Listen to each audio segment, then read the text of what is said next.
Hey everyone, welcome back to the GameSpot stage here at E3 2017. Joining myself and Tamoor today is Michael DePlatter from Monolith. Very excited with what you're bringing with you. We're going to watch, there's going to be a live gameplay demo of Middle-earth: Shadow of War. Should we dive straight in? Yeah, let's go. Right. So here we are. We've got Evan over here playing. And the fun thing with all of these demos is we really don't know what's going to happen anytime we do it. So we don't know who the enemies are going to be, who our followers are going to be, and what's going to happen. But we're actually kind of deep behind enemy lines here, and we're in the south of Mordor, kind of the lush breadbasket of Mordor. And our goal is going to be to conquer this fortress that we can... Oh, look at that. That's way better than that we can see ahead of us. And one of the things just to notice, depending on which orc tribe is controlling this area, it's going to actually change not just the fortress, but also the life kind of throughout the open world in this region. And we're facing a machine fortress here. So these guys are heavily into kind of destruction of nature and industrializing Mordor. And that's set by the Overlord that we can see. So this is Skak, the Anvil machine tank. So he's in charge of the region, and he's who Evan's going to need to defeat if we want to conquer this region and take it over. But in order to get to him, we're going to have to fight our way through these various war chiefs. So who have we got? Argul the Ogre. It's fun because just every single time we're just seeing So new new people names, we've new never met orcs. before. See, the problem with that is there's a very low chance of Bruce showing up now. We won't The see absolute Bruce. star of the devastating. Xbox press Absolute conference. devastating. Oh, thank you so much. He has become like, I don't care about Italian anymore. I'm just get rid of that guy. Make Just Bruce change the number one. protagonist? Just change Yeah. all of it. Forget all of yeah. that. He'd be happy with that. Bruce would be totally down with that. But I mean, all these guys have got a ton of personality. The Alchemist, so I'm going to guess he's actually responsible for kind of brewing the grog that keeps the orc war machine going and keeps them as crazy and motivated as they are. And so all of these guys with the blue, these are all our followers. Commander, so Terror Tribe, these guys are really good in large battles because they're going to inspire the other troops that are around them. But I guess, does that work in the opposite way? Like, if he gets defeated, will some of our followers sort of maybe lose courage in battle? Demoralized. Yeah, so the death in battle of the different captains, that can spread a morale effect. And then not only that, but how they die. So we have a whole new layer to the combat now of like brutal executions and attacks. So you can build up, we'll see when we get in there, the might bar, and actually when, you know, limbs start flying and people start getting eviscerated, that can actually spread terror and make guys start fleeing as well. All right. Time to take we go. the fortress. Shark bursts. I'm immediately noticing like that this is way more colorful than anything I've seen. This is a new area. I've not seen this area before, even though I have played the game, and it looks way more vibrant than any of the previous areas that I've seen. So it's good to see that you guys have kind of like, as well as increasing the scale of the game, you've introduced a lot more like visual variety and identities to the areas. Yeah, and that's everything from the sort of geology of the area to the vegetation systems completely revamped, and then even all of those things then interact with the gameplay because more vegetation means more stealth, it means more opportunities for fire to spread. So we're really trying to bring the whole sandbox to life. Actually, one other thing I just wanted to point out that we can do here as well is we can, as you're preparing to go and charge into combat, you can select your team and basically match them up against the enemies. But then for every single one of your followers that you're bringing in your army, you can also equip different upgrades to the actual attacking force. So Will you always be able to see like what the stronghold has, and so you can counter it, or will some of it be like a mystery that you have to? It's a function of getting intel. So you have different ways of getting intel. You can find intel in enemy camps or on war tables or by interrogating certain enemies. And if you have that intel, then that'll enable you to obviously prepare more. And then the other thing you can do is you can actually infiltrate spies into the enemy camp. So we had the mechanism of making spies last time, but now we can kind of really pay that off by actually getting guys behind enemy lines during the assault. Can Talion go in behind enemy lines and sort of like, I remember I'm actually replaying Shadow of Mordor right now, and I can go in and like poison grog. Yep. Can I do that before I do the fort assault? The way to prepare the fortress before the assault is you can either assassinate the enemy war chiefs, and then so not only are you going to kill that war chief, you're also going to disable whatever upgrade or defense he was responsible for. Right. So it's about manipulating the enemy's kind of like ranks to kind of strike when you do, instead of going in there doing something and then just waiting. Yes, Okay. yeah, exactly. And then, so you prepare for the battle, and then you can launch the Fort Assault. Okay. Okay, he's giving us some smack talk here. There's a lot of, I noticed in this game, there's a lot more like vocal delivery of smack talk, which I'm a big fan of.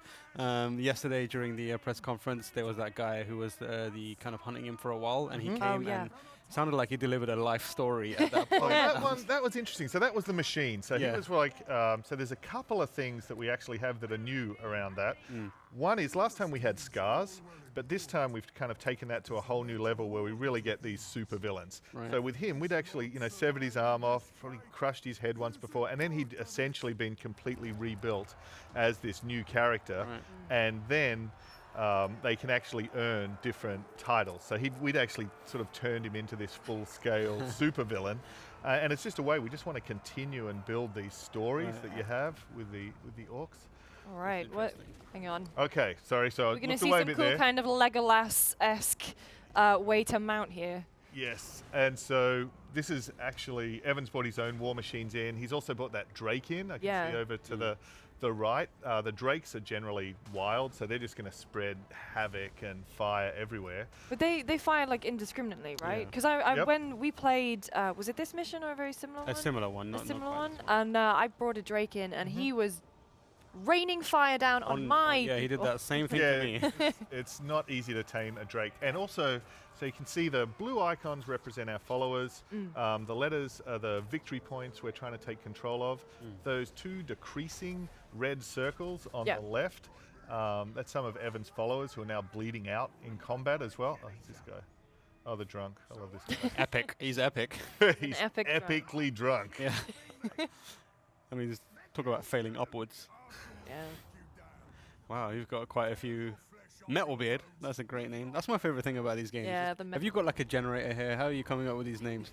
It's really interesting, like the amount of work that went into this game versus Shadow of Mordor, in the sense, like we learned so much. So Shadow of Mordor, we had the Nemesis system, and we had these great orcs, and we loved them. But just because we were able to Sorry, make enraged the by scale- acrobatics. Enraged by It's acrobatics. incredible. who isn't? That cartwheel is It is diabolical. I am so upset.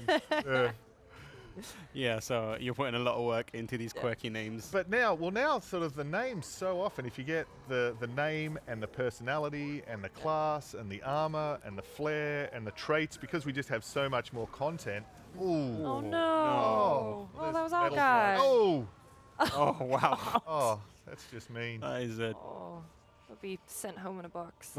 Yeah, someone's going to see that happen to Bruce one day. Yeah, oh, and he'll Really, be- Oh, really man. sad. That's when you reset. Yep. And, okay, so the commander that we had, see the banner has actually been planted in the victory point? And once they planted those banners, that's actually going to inflame the other orcs. So it's going to even send all the grunts into a frenzy. Oh, drop some loot. So one of the new kind of combat systems that you added was like the new weapon, so to control crowds, that I found really useful. Oh, yes. When I was playing it, yeah. Yeah, Can you that- talk a little bit about the decision to introduce that? And obviously it makes sense why you would do that, but it also speaks to kind of the scale of the battles now, right? Yeah, and that crowd control element. And show the glaive a little. Yeah, there we go. But yeah, it's partly because just the scale of the battles has increased so much. So now you've got hundreds of enemies and allies fighting around, and also just being able to sort of mix it up between sort of building your hit counter and building up the might, and then mixing it up with these heavier attacks. And then it also lets us extend that through the skill tree as well. So now there's different ways you can upgrade or augment all of those weapons, including the glaive. I think one of my favorite skills in the game is actually you can double charge the glaive, the spear, and then unleash that in sort of combos and hack your way around the battle as well. So we've really tried to make the combat a lot deeper, more challenging, and give a lot more traits to the enemies, but then also let players customize the skill tree to how they want to play as well. Is there going to be like, so in Shadow of Mordor, when you defeated a captain, you would get like a specific rune that would sort of remind you of the battle and who you defeated. Is it going to be the same, work in the same way with the new loot drops? We've actually doubled down on that in a couple of ways, because Celebrimbor, as this sort of mighty smith, is, we want this idea that he's actually crafting this loot as a way of immortalizing or commemorating these So different it's enemies him. he's defeated. He's the greatest smith in Yeah. Middle-earth. So they're not actually carrying around rings of power or anything like that. He's crafting them in response to these victories. Yeah. And so we want the loot to immortalize these enemies and these stories you've built up. So if you have, like you can see there's the golden one over there. Humiliation. Oh, no. Not even going to finish him. It was going so well as well. There Oh. was an amazing A backflip. Drake waiting behind you. There was an incredible backflip into a slow motion arrow and then a Always teleport, and I was something. like, wow, this is Yeah. going real well. And then Whatever's it's going on, then there's always a Drake Yeah. ready. Oh, there we Oh, go. wow. oh, nice. Sorry, and I was just saying with the loot, so if we grab one of these epic pieces in a second, he's Oh, no. Oh, poor guy. fairly rational response. Yeah. Yeah. True. But not only does the loot actually record the name of the orc who dropped it, but it actually creates a challenge in the game that you can play that will relate to whatever his story was. If he had flame weapons, for example, maybe you've got to burn a number of guys. And then when you complete that challenge, that'll actually unlock additional traits that'll be related to what he was like. So maybe it's setting All guys on feeds back fire. in. That's- And a little quote to like immortalize him Oh, as well. nice. So your loot is always almost like a little series of gravestones for the history of all of these orcs you've defeated. So we see here we're taking the Drake into battle, and he's been worn down, Yep. and now we can dominate him and take him. Yes, exactly like the orc. Yeah. Yeah. So this, I think the thing that is really key for people to like pick up on is such a multi-tiered battle. Every one of these, like the first time I played it, I will happily admit that I got destroyed repeatedly because you have to think about so much at one moment. There's a lot of systems overlaid on top of each other. So if you're a kind of gamer who really likes to get involved in these various systems and how they all link into each other, this game feels like it's going to deliver a lot of that. But yeah, it is like the chaos of battle. It really kind of brings that out. I felt when I played it previously. Caragor. Yeah, they're Caragor running up. climbing. And because the thing is, so here at E3, for example, because we have limited time, or when you guys are playing the game, we're just kind of throwing you into these fort assaults. But the experience of when you play the whole game is you've got the whole open world, and you've got all of these different ways you can prepare for that, either of building up your own army, or of wearing down and weakening the enemy, or of studying their intel. So you can, we always want players to have just so much choice about how they build their own stories of charging straight into combat. Oh, Right. this guy's actually brutal. legendary. Yeah. Yep. Nice. He's been dazed and confused. How far into the game is this fortress assault? This would probably be sort of a third of the way into the game. So we've gotten past kind of the opening story and the opening act. We've introduced all the different skills and abilities, and then we've opened up Mordor. So now you can choose what order you want to conquer it in as well. Because I mean, replaying the first game at the moment, being able to dominate Urkai and orcs doesn't come until like quite late into the game, but when it does, it's like a massive game changer. Are you kind of going to start off the game being able to do that, or is it again quite a gradual process to get into it? We've sort of thought about that through the lens of the story and also teaching the game. So we do actually have it, like when you begin or early in the game, we're focusing on teaching the action and the systems and the Nemesis system, and then we build towards the Ring of Power, increasing its power, and then reintroducing the domination and so on. But we went back and forward a lot on that in terms of what's the optimal amount of time and kind of teaching and introducing those things. But then once you do, I think the big difference from Shadow of Mordor is that once you do get that Ring of Power, and once you can dominate your enemies, it changes the game in so much more of a meaningful way. Not only because you've now got a much bigger goal because you're trying to conquer Mordor and actually take on Sauron, but also even in the game itself, like another area we've expanded a lot is the infighting. So if you have two orcs that are in combat with each other, depending on their class and their level and their hates and their fears, so building your army is just a lot more interesting this time.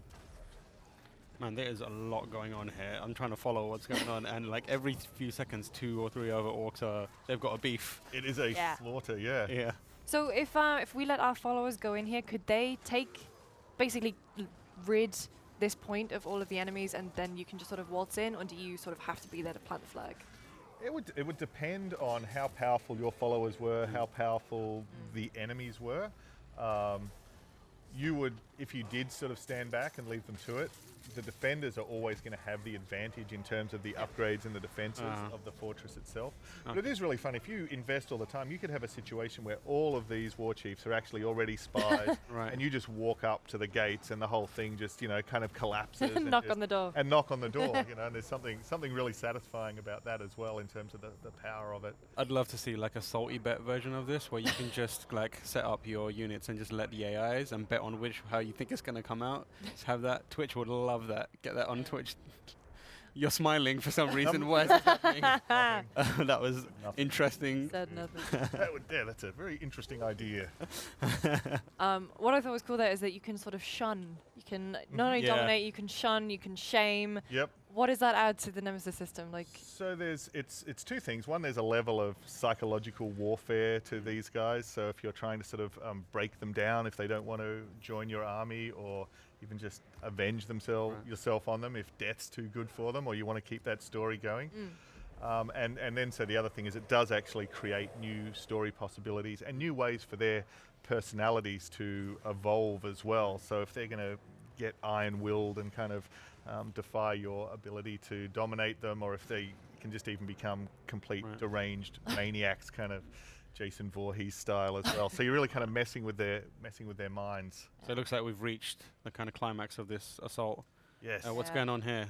So when we get to enter the assault, depending on the tribe and also the overlord, that can determine the traps and the troops and basically what you're going to be facing in the final arena, in the boss fight. Right. And of course, depending on if you've faced him before as well. So if you did fail in a fort assault or during this, he's going to remember that. oh yeah. So when I played the Fortress Assault, it was upsetting. I got done in 3 times, was it? Yeah. And every time I'd go back, he'd be like, "Oh, it's you again." Yeah. But then at the end, the guy who I was demoing with said that I got an ending because I came out and Talion lifted his head up and threw it over the side. And he said he'd never seen that. Oh, really? Yeah. So I was New like, one. That's a fun thing about playing this game, because we've obviously seen it a lot, Yeah. but you can still, you know, as content's going in and as the systems are coming together, we see new things like every day. Actually, the blue bar that's built up around the side there, that's the Elven Wrath, which is sometimes really handy to save up for the final Overlord fight, because if you click both the sticks at that time, that's going to unleash Celebrimbor, and he can basically clear out all of these grunts. And it is possible for you to bring like help into this kind of... 2 types of help. So you can bring your bodyguard that you've assigned and you can summon them. And if you've got the ability to summon in creatures and beasts, you can summon those in as well. Yeah. And that's really handy if the Overlord's particular weakness, if he has like for example, if he had a fear of fire, which wouldn't help him very much in here, and you bring in a follower who has fire weapons, or if you brought in a Drake, that would probably be pretty handy for fire. I did notice when we were preparing, I guess, for the Fortress Assault, a very familiar name came up, Shelob's Brood, and we saw the briefest glimpse of her in the trailer. Can you reveal anything about There how... was a very large spider. There was in it, the well, trailer. an Ungoliant, yeah. Yep, there was Was a it? large spider in the trailer, and the little spiders in Mordor. They, you know, Shelob does have her brood in Mordor. So there are those 2 separate facts. Okay. Right. Okay. But we won't connect them. We won't connect any dots. Okay. Interesting. But what I did want to talk to you about was that Entwife. Yeah. Because... Explain the... No, because I'm, like, as a Tolkien fan, it's so exciting to finally... I mean, you never find out what happened to them. That's the whole point. So was that an exciting moment for you guys to be able to actually... I mean, delve into add a little bit more. Because there's like a throwaway line where it's like, they vanished in the Second Age. They just went. Yes. And I mean, if you listen to the way Treebeard drones on, I mean, can you blame him? But so again, that particular character, so Kanan, we haven't sort of revealed everything about her story and who she is. And the thing is, within Middle-earth, with the Maya, with, you know, many different spirits, different ways of different characters that can take different forms, you know, whether it's Bjorn transforming into a bear or whether it's the Balrog. So she's definitely a very powerful character that's really important within Mordor. Like, I think if you have any, well, sorry, stepping back, but within Middle-earth, you have a lot of these characters that are responsible for protecting nature or Right. who Yeah, are I mean, connected. Tom Bombadil, Yeah. of course. Tom Bombadil or Bjorn or Treebeard and all of these spirits that are connected to nature. And it was really, what would a character of that type be like to have to survive and to represent that idea of nature within Mordor? That's going to be a pretty tough job. Yeah, because I mean, from the looks of it, I mean, Mordor as a place doesn't look like an area where nature could thrive because Yeah. it's so industrialized and so much destruction happens there. So this is just me speculating, but that she's sort of the root, as it were, Bringing back life. bringing back. Yeah, of holding on Yeah. for life in that. So she's sort of an underground, like a rebel in a way, of holding out for nature even in this place Rebel where tree. it's been. Yeah. Enraged So by we put it on- acrobatics. This looks like a really tight spot. And it feels very familiar. Last time I played it, I was in a very similar situation where I was desperately rolling around the edges of the. So when I Arena. played it, I kept. Oh hello. He's a bit annoyed there. Isn't he? Getting it. Every time I played it, I kept having to jump up like Shadow Strike up to the roof, Yep. Yep, deal with all hide. the archers, Yep. turn them onto my side to try and get them, but then they like a bunch of them kept coming in. Yeah. Yep.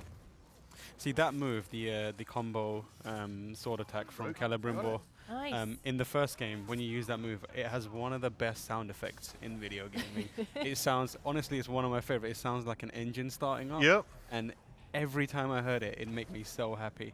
So I'm looking I'm forward to going to hearing. tell that to Yes, whoever made that, honestly, Ryan and the audio team. I Our will. audio I guys will are conduct great. a separate interview with just him. Yeah. I will definitely do that because that sound is incredible. What's going on Nice. here?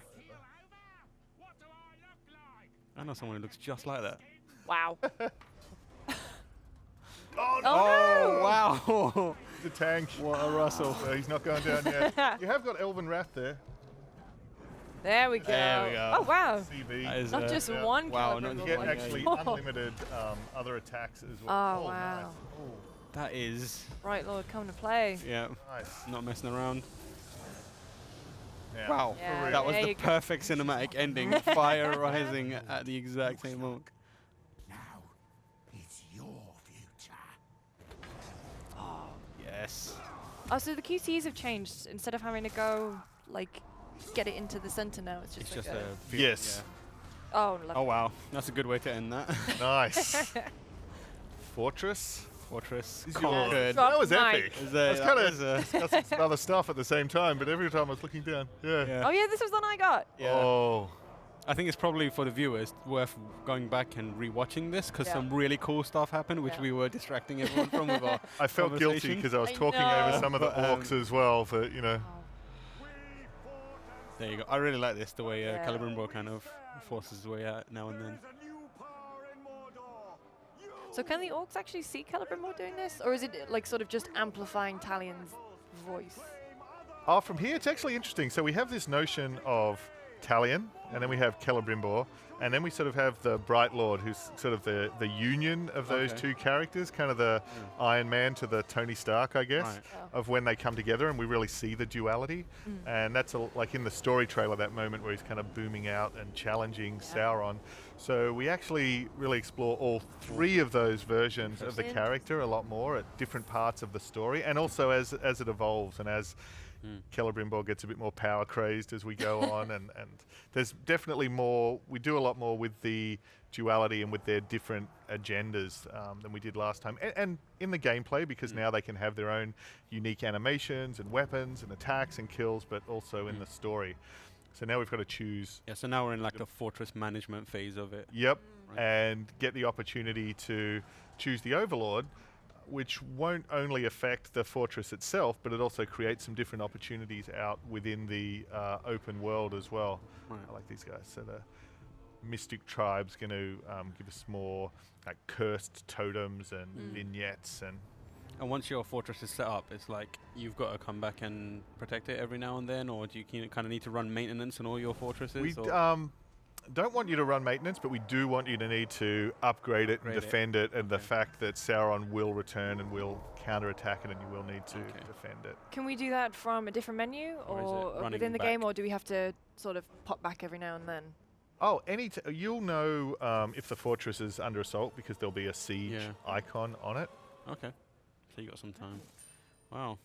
But then so now we've got the Mystic Fortress. If we sort of jump back down into the world, we can see through here. Good jump animation. Yeah. Superhero landing. Yeah, big fan of that. Gates opening. Yeah, we can see there's like the Necromancer totem as we're going past here. And so this would all change depending on sort of the war chief who's in charge. Like who you've put in charge, which tribe, and then those sort of behaviours are also going to be out in the. Oh, poor Caragor. Caragor. Something nice and satisfying about owning the fortress and getting to come back through here and see all of your followers. Does like the population in here increase over time, or is it affected, or as your army grows? The way that you grow the scale of the fortress is basically you have a number of garrisons, and then each time you add a new garrison, that's a new war chief that you'll have in the fortress defense, and then it also unlocks another defensive trait that you can upgrade in the fortress as well. Cool. It's quite nice walking around, like without having to sneak around. Everyone's getting down to work. You can relive the moments you had. I was here yesterday and I chopped off an orc's head. I didn't have a sense. Do we have a sense of time? Do we have time to go after someone else, or where are we? So we've been running for like 25 minutes. Is it? How long do you reckon that will take? How long? Yeah. How thirsty are you for blood? I think we can do it. Yeah, let's we'll try. Have a look see at how we get on. Yeah. So these are good examples of. Oh, we could pick who we go for. What are we going to do? Assigned as a bodyguard. Nice. Yes. So that's easy. So that's actually quite fun because you can now call these guys into combat whenever. So we've got our bodyguard, and we're going to go after Rash the Impaler. All right. Terror Slayer. Wow.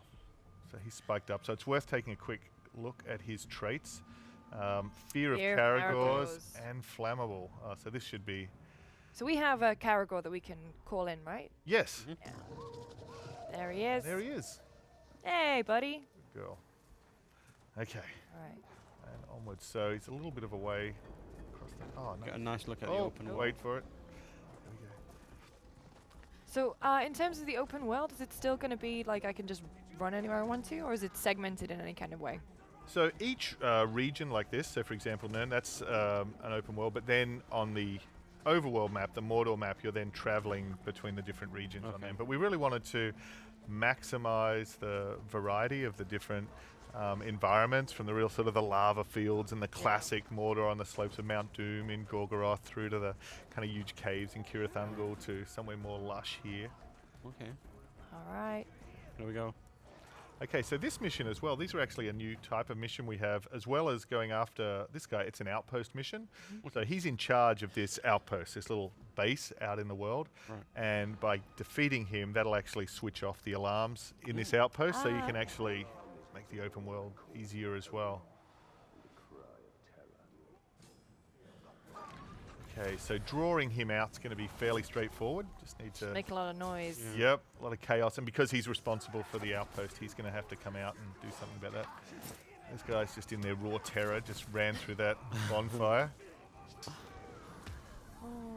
You can already tell there's way more going on in the combat than the previous game, and they don't kind of wait their turn either. They seem to just dive in. Well, and the other thing with that's quite good, so the AI and the combat circle, like we put a lot into that, but also it varies according to the difficulty levels, because we've added difficulty levels now. So now if it is overwhelming, you can put it down to easy, and if you want to just focus on the story and kind of messing with the Nemesis system, you can do that. But are there achievements and trophies attached to difficulty level? No. Okay, thank you. Thank you. That is good. Because sometimes you just need to turn it down, but you don't want to feel like worse for doing it. I hate when games are like, if you want to have fun and you want to complete the game, I think the achievements are much more, I guess, a reward for having fun with the game. There are achievements for basically creating things that are fun stories within the Nemesis system, like manipulating guys through that. Now, it was quite, on the first game, we actually had a really high proportion of people who were able to platinum the game, and it's great. Like, it was fun to do. It's a fun game to platinum. Those systems make it worthwhile. It's going to take longer to do that this time, but that's just a function of how much bigger the game is. There he is. Terror Slayer Rash. Love the way, speaking of the audio guys, you actually get the sort of muffled Bane voice when they've got these masks as well. Okay, and in comes our bodyguard. Oh, lovely. Nice.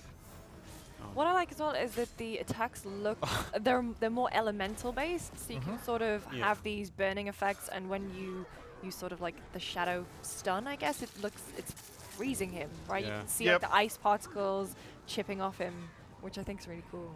Like actually, that's to have a bit of Tolkien geekery. The spear that he's using is Aglos, which was Gil-galad's Wow. spear, Wow. which means Oh, in the basket. Yep. Oh. That's incredible. That's really cool. That's a good Good callback. factoid. Nice. Yeah, the spreading fire is so nice as well. Yeah. And even Yeah. if you smash the barrels that release the grog, Yeah. that'll spread. And then if that catches fire, that'll Yeah. ignite. So we can just have so much more chaos. Kind of like helps you in, track Sandbox. the battlefield better, because if you know, like, oh yeah, I set there we someone go. on fire here, I can move away and come back, and as you wish. Burn their Oh, own poor guy. Oh, he'll be alright. He's So upset. now that we've taken out Rash, what's going to happen to this little outpost? Okay, so now whenever we return here, this is going to be clear. So we've done that mission, but we've still got a number of other. There's still more outposts we've got through the region. Yeah. There's a ton of new different types of missions. We've got story missions we can pursue. We've got the towers. We've got tons of collectibles, and that's actually what we're really excited this week to show at E3, because we're going to be opening up the open world so people can go and play and explore all of that. Yeah. Story, collectibles, forts, Nemesis System, the whole thing. Awesome. Awesome.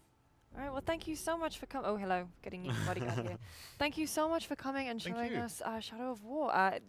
When is it coming out now? It's coming out on October the 10th. So Cool. Very too far. not too long to wait. Just enough time to replay Shadow of Mordor. Absolutely. About halfway through. About halfway through. Cool. Cool. Thanks again, Thank Michael. you. For more from this year's E3, make sure you keep your eyes peeled to GameSpot.com or follow us on YouTube or Twitch. See you in very soon For Sony. for Sony. This is a pre-record, so